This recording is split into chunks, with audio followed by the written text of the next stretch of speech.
A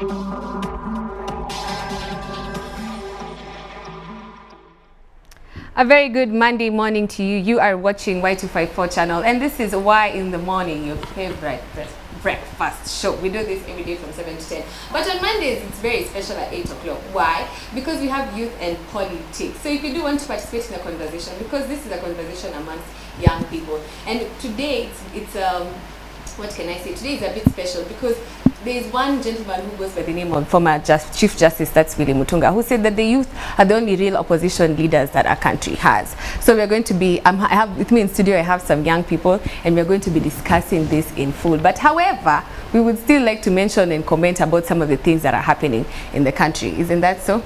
Nice. Yes, say good morning to people. Introduce yourself. Yes, good morning, Kenyans. My name is Kaberia Barrio. Welcome to the show. Good morning, everybody. My name is Kayesu.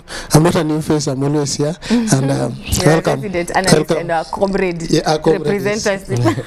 Representee. Yes. Yeah. I'm the one Mutunga was referring to. I see. You're the true opposition. Yeah. All right. So let's start with arising issues. We have this whole thing where Uhuru has come out and said that he's proposing to Parliament that they reduce the tax on fuel products to 8%. And we have the majority leader, who is Eden Duale, saying that MPs will endorse this once they go to Parliament. And we just like to understand, just because he slashed it into half, does it mean it's still not a problem? Well, I think, to my opinion, it's still a problem because when you see we are looking at the impact and the burden which is bringing to the common mwananchi, and as now as the things are, the living cost and it's so much expensive and it's so high, and I think 8% is still not a reprieve to the mwananchi, and as it was earlier proposed, it's better when it is just at the 0%, meaning that we have a long way to go. So do you agree with them wanting to postpone it to 2022, this financial bill? I actually don't agree with that because it's still postponing a problem. We are just carrying it forward, and when it will just bite, I want to believe that the burden and the impact will be more severe than now. So my proposal would be to look at other avenues of raising the 30 or so billion, which we want to pay to the IMF.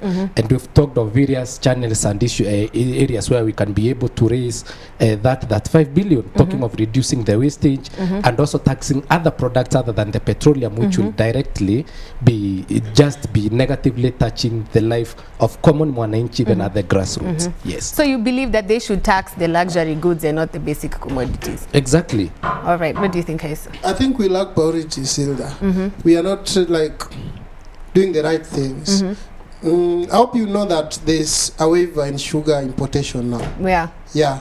That some few people are importing sugar to this country and they don't pay taxes. And you know the much we lose in that is 90 billion. In tax evasion? Yes, 90 billion. And you know the much we are going to collect from this fuel, if it remained at 16%, 70 billion. So it's like we are fenyaring wananchi to get 70 billion shillings when we have allowed some 3-4 people to evade with a whooping 90 billion shillings. So I think we lack priorities. And by saying that the president saying that he will slash this by half, we are still overtaxed. I told you last week that we are among the worst, the highest taxed countries in the world. That we are paying a liter of petrol is around 50 shillings if there are no taxes, but the taxes rise it to 120 something. It's like more than 100% taxation. So I think we need to do something as a country. These politicians need to see how they can cushion us. We are suffering. Speaking of being cushioned and the politicians that used to cushion us, there is one gentleman, the former the ODM party leader, who is Raila Odinga, who is being grilled by the public because they are like, okay, you used to be the one who used to come and put the government on the spot and say that this can't happen, and of late he has been quite quiet. I saw some posters, some jokey poster of a missing person. Is missing in action. Yeah, the missing people that are always put in the paper. When a missing child, a missing what? Now the Kenyans have put Raila in that in that cocoon. Missing person, Raila Odinga, this age, last seen going to Canaan, things like that, yes. And he has not been seen. So I think Baba is tired. He has activated for so many things, and nobody appreciates. So he has left Kenyans to feel what it is to lose him or to have him on the hedge. Wow. Kabere, what do you think? Do you think he's punishing us for not listening? Well, I think one of the things, it's true that he has been missing in action. Yes. And looking at even the previous government from Kibaki regime to Moi regime, he has so been so much active on seeing the reforms. Yes, From IBC, from the constitution, he has been able to champion so many reforms.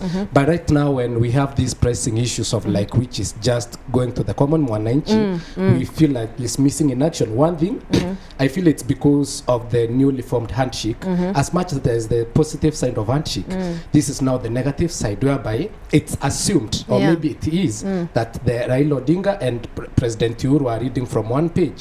So I think from his side is like saying now this is assumed that it's a common decision and which we either consulted on, and now we feel that now maybe let me also support the president, so we'll maybe wait and see what will be the common mwananchi and other phases of government, what they'll be able to raise.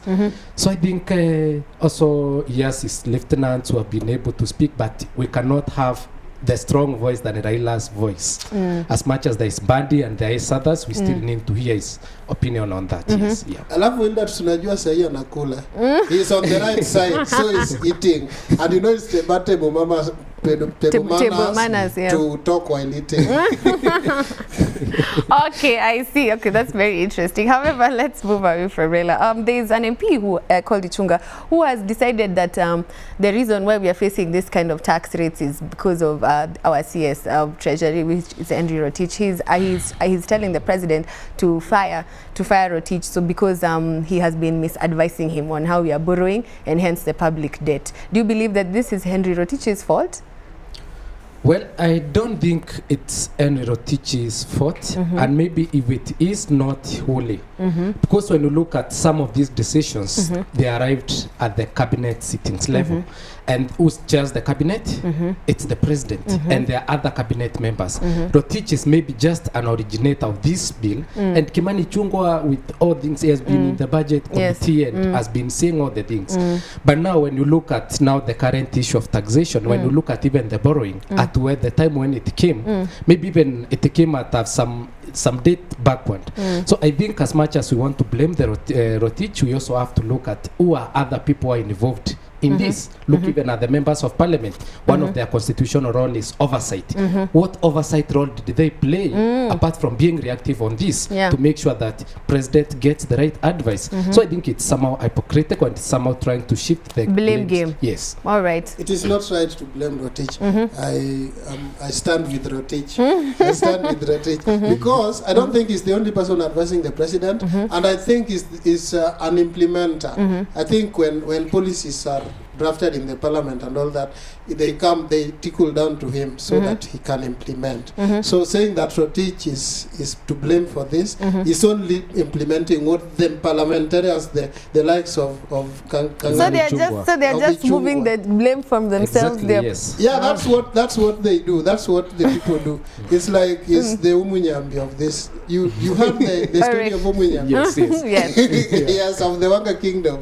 Yes, those people who are with the king, and every time when there are visitors like the Wazungus and colonies, and then when the king misbehaves like Ametoa Wachafu, and the Umunyambi could stand up and say, "It's me, Aki, I'm sorry, it's me when Yamefanya evil." So I think they are just there to exonerate the president. If something bad happens, they see where to shift blames. It's not the president, it's this guy. All right, all right. So let's just take a look at what our leaders had to say about this taxing situation. There's a clip we're just about to play for you. Have a look. In its initial form. Kwa sababu tumeona hata president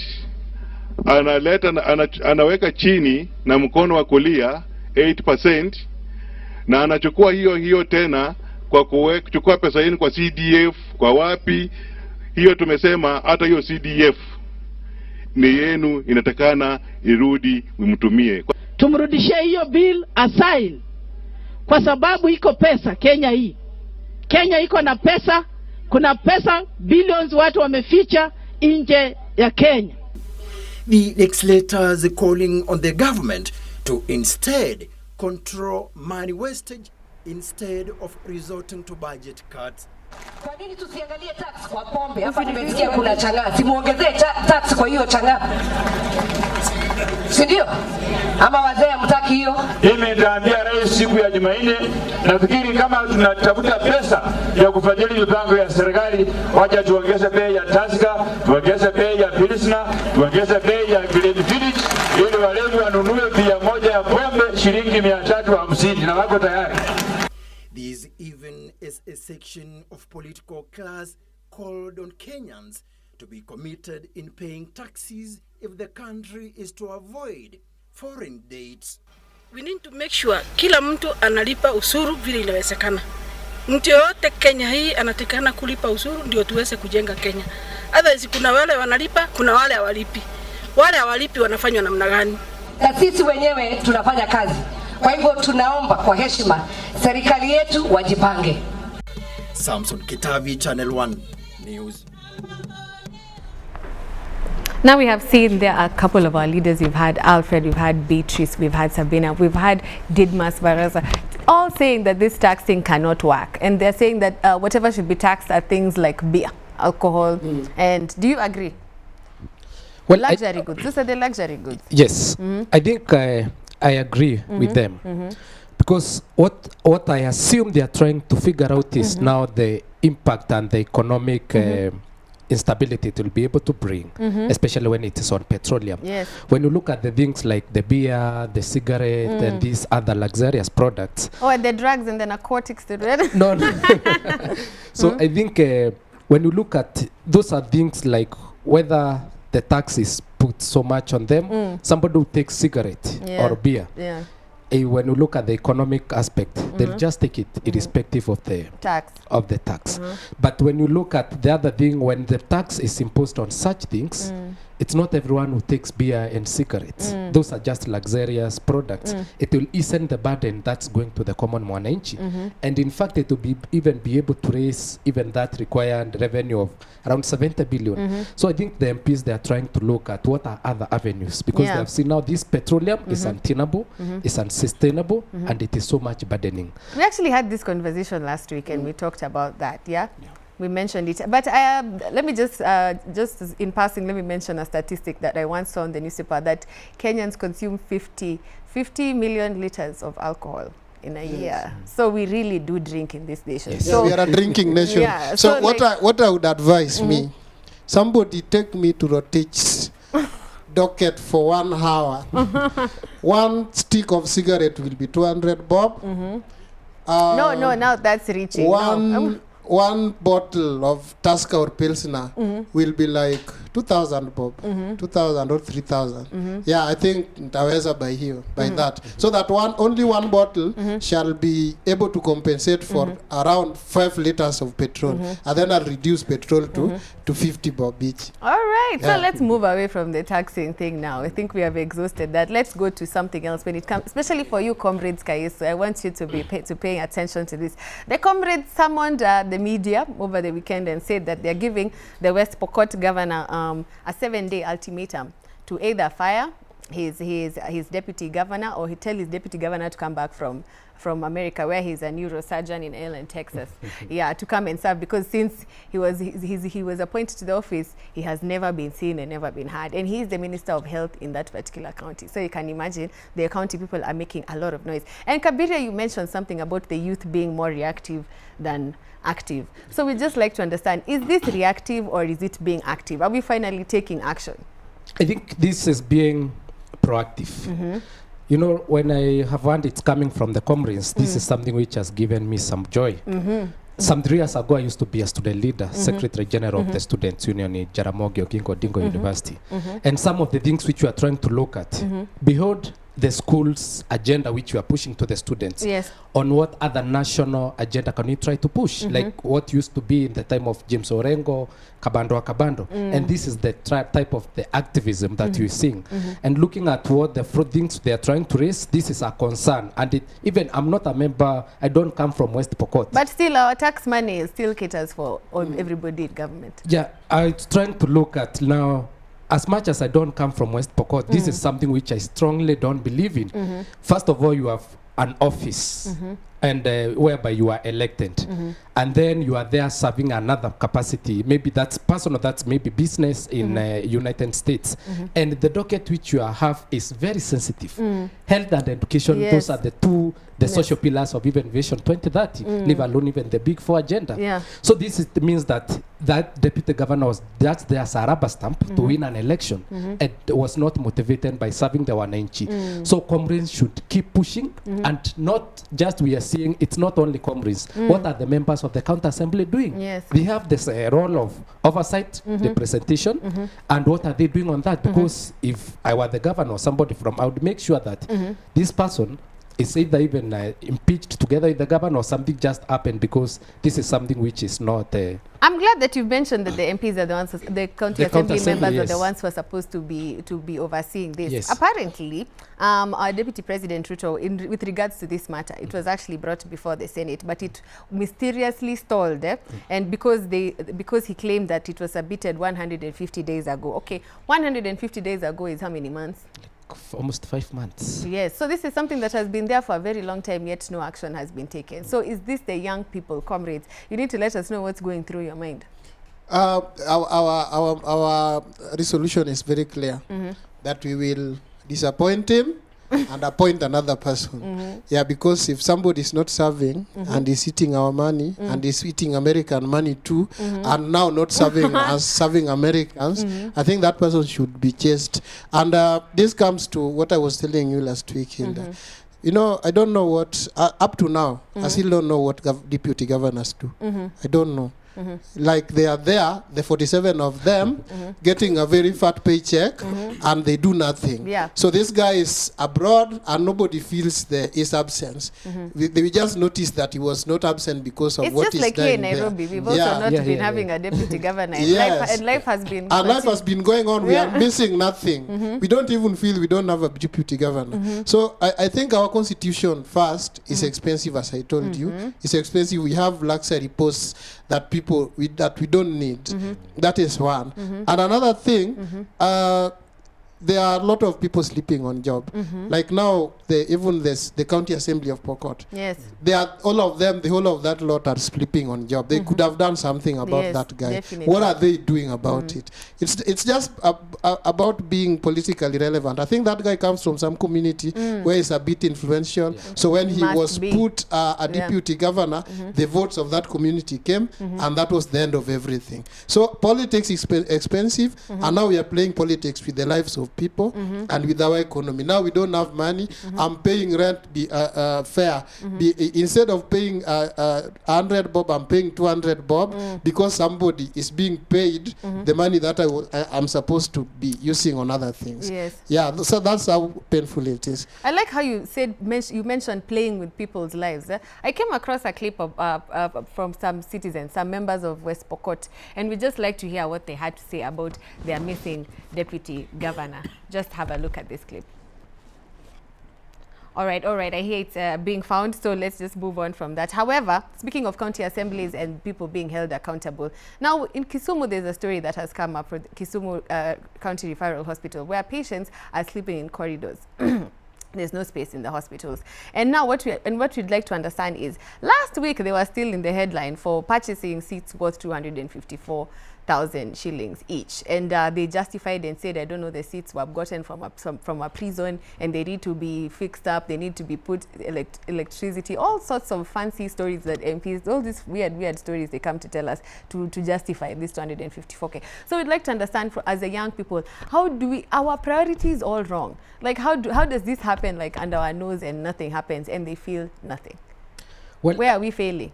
I think it's good that you've put a very clear scenario of what is happening in Kisumu. Yes. And this is just an example of what is also happening in other counties. So it's not responsibility of only Kisumu residents, Yes. but it's all Kenyan youths. Yes. Looking at the priorities and all that budget and looking at the scenario whereby we have patience. And when we look at the counter assembly, you know, a member of counter assembly has 3 roles as per constitution: representation, oversight, and legislation. And when you look at those 3 roles, they play a very key thing in making sure that we have set proper priorities and those priorities are properly implemented. So looking at purchasing of seats at that cost, which I don't even want to mention, leave alone even imagining, I'm trying to figure out, didn't they know that these patients are sleeping at the corridor?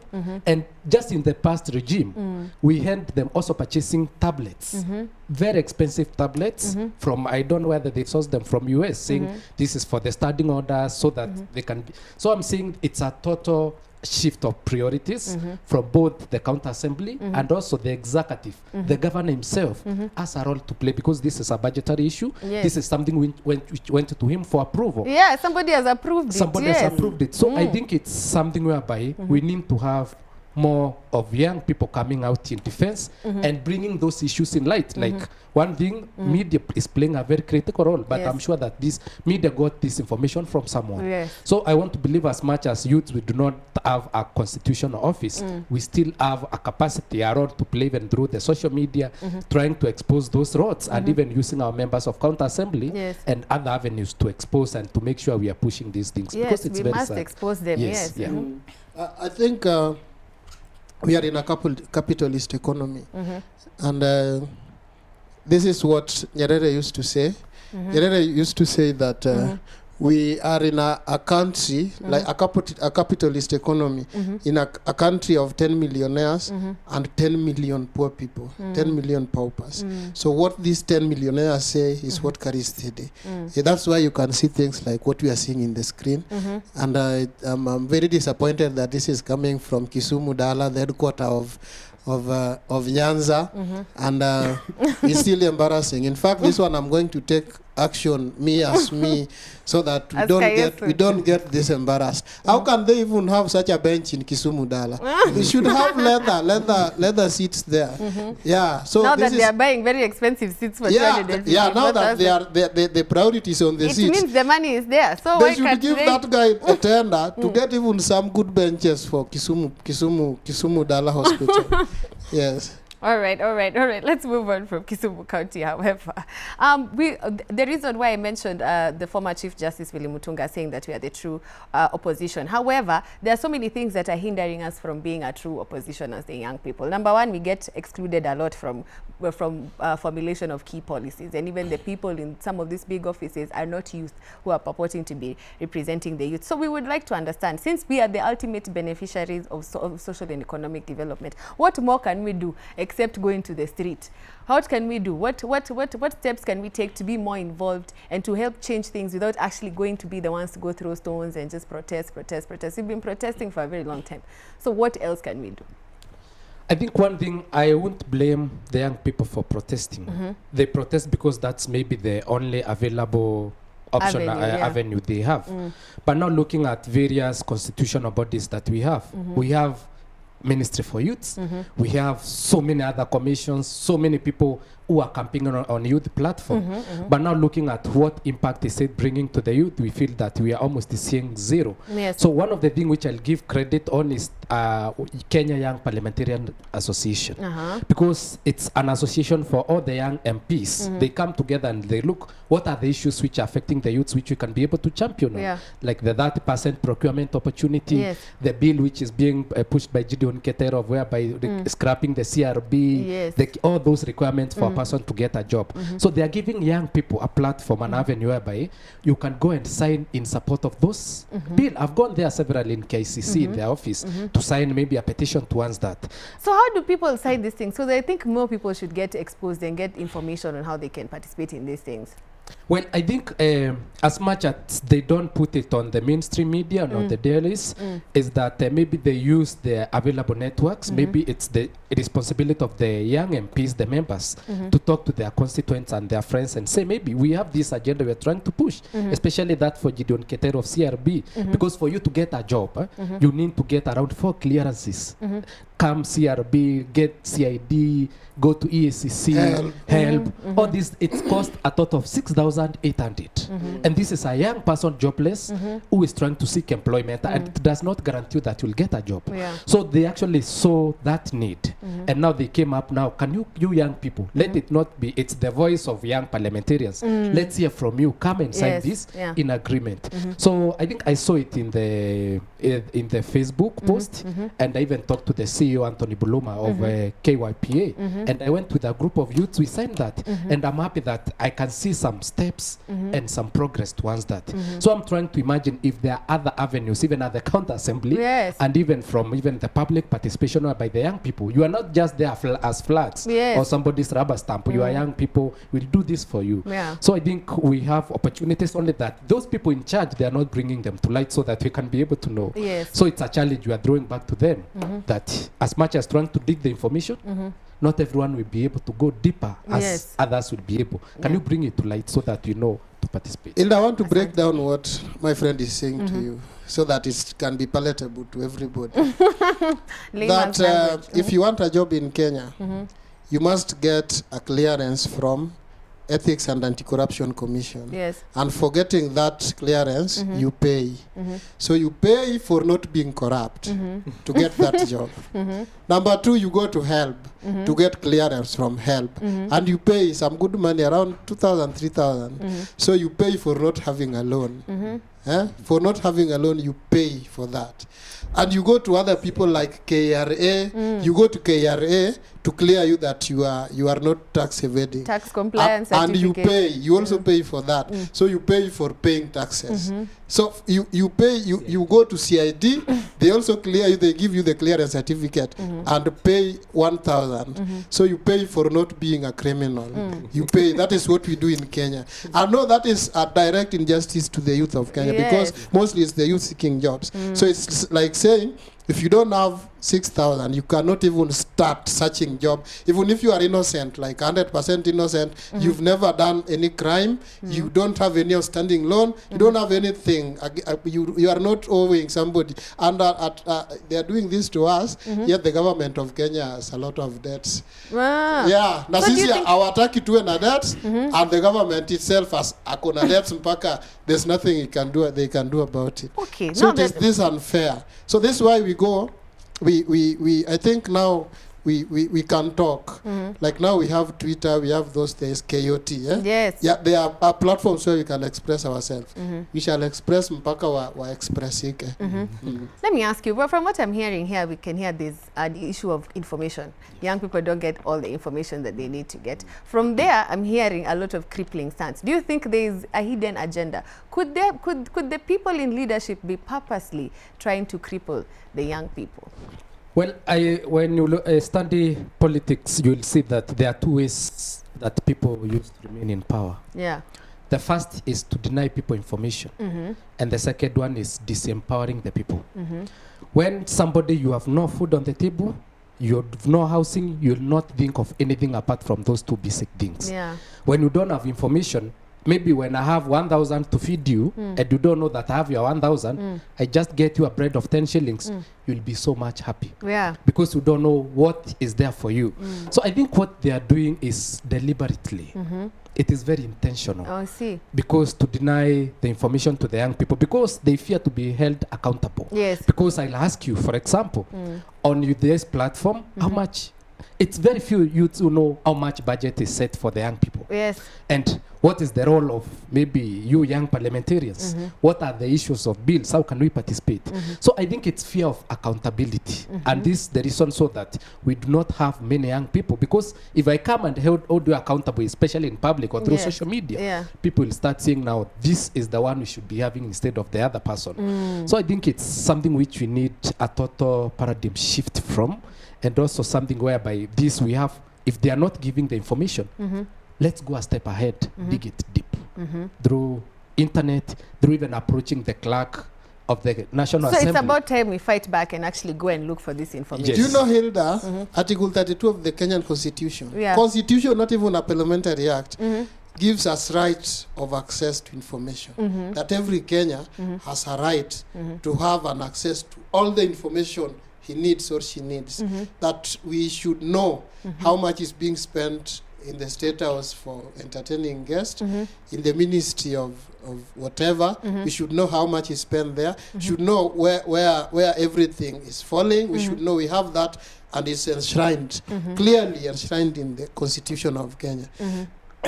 They even don't want us to know that we have that right. So they are denying us the right to know that we should get all the information. Yeah, and we have around 33, 34 articles are talking about the freedom of media and freedom of expression. So we should have access to information, and then we have right of expression that we should express ourselves according to the information we've got. And we have no hindrance.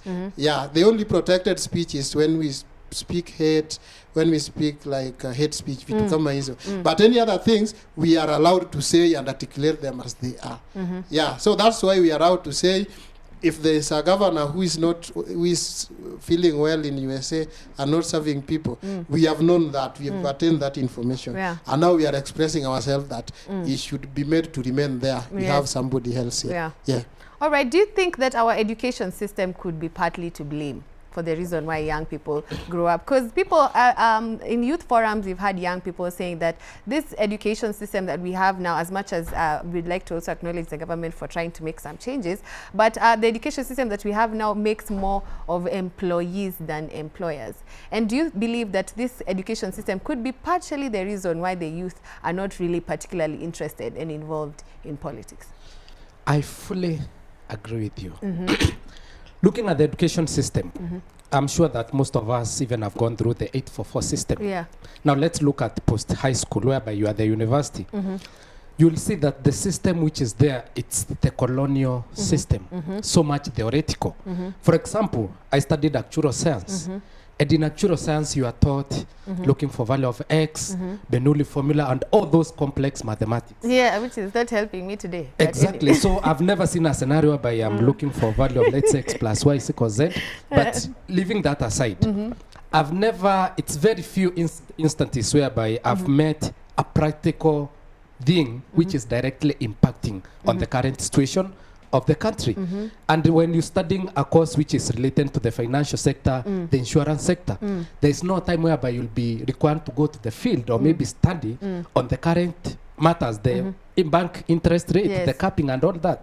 So I think with the current system, we are being channeled out to be more of the job seekers and apply the X plus Y is equals Z, other than thinking of why can't I go outside, create this impact and that. So on that, this is something they should have even taught us how to file tax. Exactly, honestly. exactly. To file our returns and all I that. remember in the year 2015, when Professor Kaimenyi was the CS for education, I happened to be the Secretary General of the National Student Union called NUSO. And one of the things which we presented to him was on the education system, whereby we were trying to say, look, it's so much theoretical. Can you tell me how many entrepreneurship have come from Bachelor of Commerce? Can you tell me maybe how many or maybe innovations have come from computer science and all that? We are hearing of graduates making innovations. Why is the dropouts, not the graduates? Yes, not the graduates, meaning that there is a gap.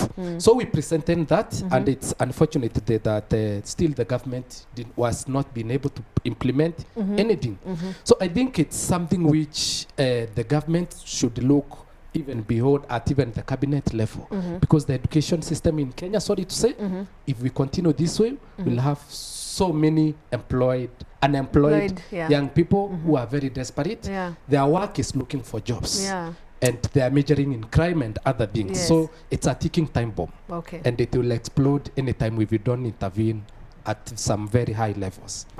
We had somebody teaching at the university. He was teaching us entrepreneurship, and he was really convincing us that we can earn more by being entrepreneurs than being employed. Yes. And he was really stressing on that point. Each time, each lesson, he was telling us how we can be entrepreneurs, Yeah. that we should not be employed. Now one day I asked him, why are you employed here? Why are you employed Why are yourself? you employed to teach us? If it is more benefiting to be entrepreneurs, why are you here? And he gave me a C for that. That is the only C I got, that I blew him out of balance. Yeah. True to my friend's words, there are things that we learn that won't help us. Yes. Yeah. How do you, now you, Hilda, how do you apply the mole concepts of this life in your life, the monocotyledons and the Hapana, monocotyledon ni lazima kwa sababu hiyo ni farming. because you eat githeri. Because you eat githeri. But there are things that are bulky, that that we don't need. They can say they are horrendous. I don't know why we learn them. And I propose, because I'm a youth, I know I'm hard, to the Ministry of Education, that one thing they should include from their syllabus is Constitution. Yes. Yes, the Constitution should be there, so that, say, from class 6, our children have known what is in the Constitution. Yeah. They have started knowing their rights. Like now, we have a right to get a clean water. Yes. Each citizen should get a clean water provided by the government. But we end up like we don't have them. We need, we have a right to get a clean environment. Na kwetu naona mtu atakataka na kujanga anachukua, so 100 every month. Yeah, like I'm paying. Yeah. I'm paying, and some things that are supposed to be done for free, courtesy of your tax money. I had paid taxes so that somebody does that for me. Okay. And that somebody is not there. Again, somebody is collecting. And even now, let me revisit this fuel thing. Yes. When I'm paid salary, a whooping 16% is deducted from my salary. Yeah. Take care of that. Yes. And then they leave me with some percentage. This percentage, when I'm buying fuel again, they take 16% again. Yeah. So it's like I'm working for the government. Instead of the government working for you. Instead of the government working for me. That's why Comrade Babu said that you'd like even to hang. But you cannot afford even the rope to hang yourself. All right. So basically, from what I'm understanding from the two of these, that our education system is also not prepping us to be leaders and to take over and to be proactive about the things and the rights that we need. There's a lot of gibberish in Yes, it. A lot of garbage. All right. But anyway, it's about time we conclude this segment. And I'd just like, as a parting shot, what would you tell the young people out there now that we are the true opposition? Well, I think one thing I would like to tell the young people is, one, you look at the issues, the things which are directly impacting you, and look at with a future perspective. Yes. Look beyond the tribal cocoons, whether you are Wamboi from Moranga, Musa from Meru, or whatever, from which region, this thing is real. You won't be spared of the bad governance, of the tax issues. Yeah. So it's the high time we, the young people, we are more proactive and we just stand fearless. Let's try to use the avenue we have. Not everyone is privileged enough to approach a member of parliament and raise the issue. That's true. But you have your social media. Instead of tweeting, putting all those pictures and all that, Yes. try to champion a worthy thing. Yeah. So we have a chance, we have a platform, we have an opportunity. If we use it well, we'll surely, we are not leaders of tomorrow. It's today. Yeah. Because we are seeing young people doing marvelous things in the country. Yes. So let you not be lying that tomorrow is our day. It's today. It starts Just today. Even start if it's tomorrow, now. it starts today. It starts today. Yes. Yeah. Thank you. I would like to tell the youth that yeah, we are suffering, and we are partly to blame for it. So let us learn from it. You know, when last elections, we could not hear about these things. In fact, I saw a meme where the current president is campaigning beside some petrol station, and the fuel was 60-something shillings. Fuel, that price list was there, very visible. Yeah. So during elections, we don't think these things we are thinking now. So the only thing we think that time is the kumira and TB Mtialalas of this world, and how much a politician can give you. And then a politician giving you 150 bob, and now we are paying 50 bob more, 100 more for a liter of fuel. So we should be thinking. We should be thinking, and again, we should be articulating our our issues should be assertive enough to tell the government what we want and what we don't want, because we now have platforms. They can gag the media. They can gag the traditional media, not to say our things. But they cannot gag social media. So let us use those platforms to articulate our issues and what we want, because the future of this country, the present and the future belong to us. Yes. Thank you. And indeed, if you are listening and you will be watching Youth and Politics for the next 5 years, we expect a revolution come 2022. We want more young people in government, and we out with the old, in with the new. Anyway, you have been watching Youth and Politics. I am Hilda Wadidi, and I have been joined in studio by Kaberi Bariu. Yours, Comrade Kayesu. All right. Asante sana. Don't go anywhere. Man Crush Monday with One Color Me Val is coming up right next.